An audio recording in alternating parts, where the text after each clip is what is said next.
Welcome to my presentation on important passages in Act 3 of Romeo and Juliet. My students should add to their notes in their scripts, stop the video as needed, and then continue. Some of the concepts that I'll be talking about are turning point, uh, two concepts from Greek tragedy. One is peripeteia, which is the reversal of fortune, and agnoresis, which is a recognition by the main character that something has gone awry. And on this side, we have the plot diagram. We started in Act 1, meeting Romeo and the principal characters. Act 2, Romeo and Juliet declare their love and then end up getting married. Act 3 is where we are now, and you can see it's the top of the pyramid. Something's going to go terribly wrong, and we're going to be on a downward decline from here until the rest of the story. So this is the story from beginning to end. We're at the high point in the story, supposedly the most exciting point of the story, and then it goes down from there. This is just a photo I like from my favorite version of Romeo and Juliet, the 1968 version. Okay, let's get started. Benvolio says, I pray thee, good Mercutio, let's retire. The day is hot, the Capulets abroad, and if we meet, we shall not scape a brawl. For now these hot days is the mad blood stirring. Shakespeare is reminding us that we are in July. It's the middle of the summer. We're in Italy, and we have midsummer madness, so anything can happen.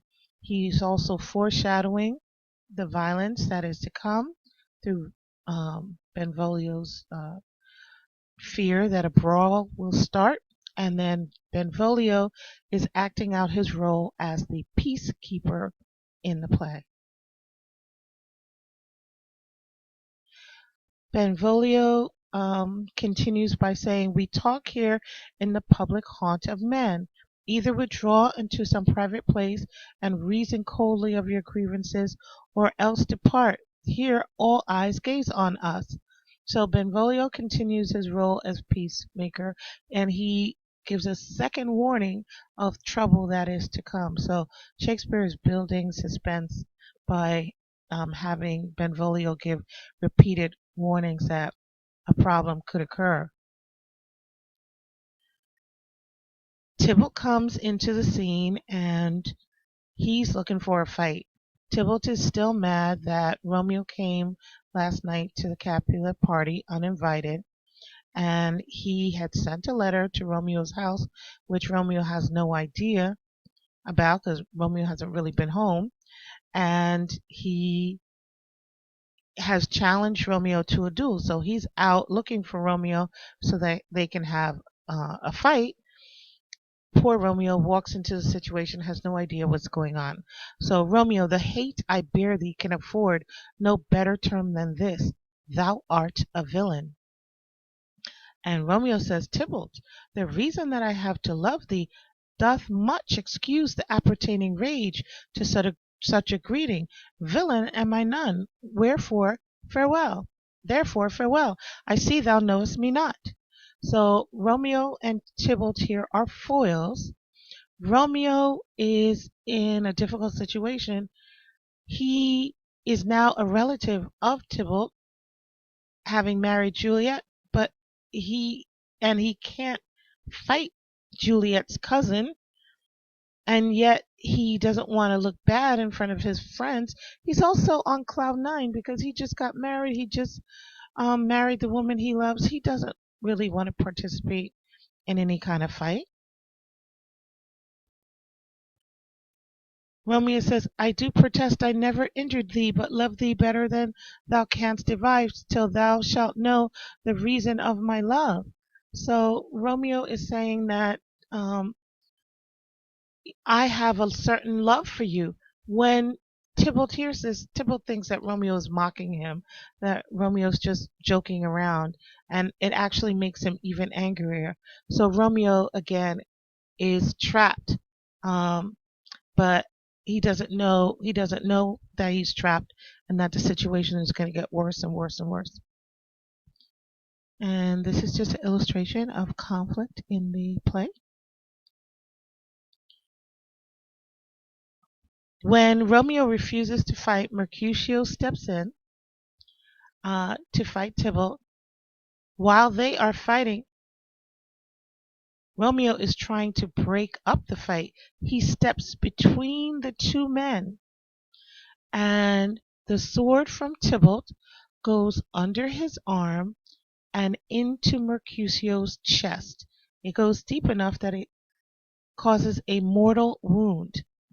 So Mercutio says, "I'm hurt. A plague on both your houses. I'm sped. Is he gone and hath nothing? Like, has Tybalt run away without even a scratch?" Benvolio says, "What? Art thou hurt?" "Aye, aye, a scratch, a scratch." That's an example of understatement. Mercutio very well knows that he's received a serious injury because he ends up saying, "Marry, 'tis enough. Where's my page? Go, villain, fetch a surgeon." He wouldn't be asking for a surgeon if he thought it wasn't important. So Mercutio will curse the families 3 times during his death speech. Shakespeare plays on the Elizabethan superstitions. They were very superstitious people, and the fact that he's cursing the 2 families with his dying breath gives even more credence to the fact that doom is on its way. Mercutio continues by saying in his death speech, "No, 'tis not so deep as a well, nor so wide as a church door, but 'tis enough. 'Twill serve. Ask for me tomorrow, and you shall find me a grave man." There's a pun on the word grave because grave means serious, but tomorrow Mercutio will also be dead. He'll be in his grave. He asks Romeo, "Why the devil did you come between us? I was hurt under your arm." All of this speech is said in prose. The poetry has gone from Mercutio's lips. And Romeo feels terrible guilt because he was trying to do the right thing, but his friend ends up paying the price for it. Benvolio turns to Romeo and says, "Oh, Romeo, Romeo, brave Mercutio is dead." Death is one of our themes in the play. I'm just reminding you. "That gallant spirit hath aspired the clouds." That's a euphemism for dead, aspired the clouds. He's on his way to heaven. "Which too untimely here did scorn the earth." Romeo, this day's black fate, which is a theme, on more days doth depend. This but begins the woe others must end. So woe is sorrow. So Romeo recognizes that this moment in time is going to bring a tremendous amount of sorrow. There's no turning back now. He must avenge his friend's death. "Tybalt, thou wretched boy that didst consort him here, shalt with him hence." Romeo says, "This shall determine that," and they fight. Tybalt is killed during the fight. That death is Romeo's turning point. Once he sees Tybalt's body dead, he knows that he has done the unthinkable, something that cannot be undone. How will he ever explain this to Juliet? How will they ever be able to live together happily? Benvolio tries to get Romeo out of there. He says, "Romeo, away, be gone. The citizens are up and Tybalt slain. Stand not amazed. The prince will doom thee if thou art taken. Hence, be gone away." So the concept here is called peripeteia. It's the reversal of circumstances. So everything was going wonderful for Romeo. He was married, he was happy, and in a moment, having killed Juliet's cousin, he knows that he has fallen into the unfriendly hands of fate. I am Fortune's fool. He says this once that reality sinks in that he has done something horrible. And the word for this, the recognition that fate has gotten the better of him, is called anagnorisis. And it means recognition. In tragedy, the character cannot go dumbly to his demise. It's even more a tragedy when he is keenly aware that he is going to his doom. And so Romeo must realize that he has fallen into the unfriendly hands of fate. And the illustration I put there is one of many illustrations of the goddess Fortuna and her wheel of fortune. The name of the game show came from somewhere. Uh, and on the wheel of fortune, different types of people are tied.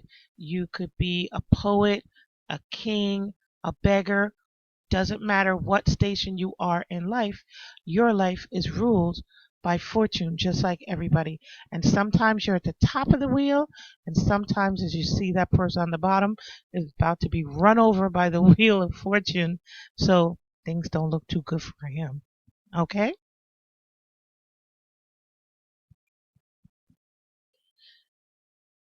In the next passage, Lady Capulet comes out when the fight has ended, and she calls for the death of Romeo. He is kinsman to the Montagues. This is after Benvolio has told what happened. Affection makes him false. He speaks not true. Some 20 of them fought in this black strife, and all those 20 could but kill one life. I beg for justice, which thou, prince, must give. Romeo slew Tybalt. Romeo must not live. Okay, we have some great rhyming couplets there. Romeo slew him. He slew Mercutio, who now the price of his dear blood doth owe. And basically, Lord Montague is going to say that Romeo has done what the law would have done anyway. So that the prince should not doom Romeo to death or condemn Romeo to death. Poor Juliet, on the other side of town, up in her bedroom, is patiently or eagerly awaiting her wedding night. She wants to consummate her marriage. To her, that would just be glory. And she says, "Come, gentle knight, come, loving black-browed knight, give me my Romeo, and when he shall die, take him and cut him out in little stars, and he will make the face of heaven so fine that all the world will be in love with night." Well, obviously, her words talking about his death are ironic. We know that they are on a path towards death. It's a juxtaposition to the previous scene. Remember, throughout this play, Shakespeare is pitting people against one another, opposite scenes against one another, opposite ideas against one another, opposite imagery. So this is another example of juxtaposition compared to the previous scene. Then we have some beautiful imagery. Go back and read that whole soliloquy. It's quite wonderful, with Juliet longing for her wedding night to come. All right, that's all I can do for this. I'll try to do a part 2 and continue. I hope it helps you. Okay, shout out to my subscribers. Bye-bye.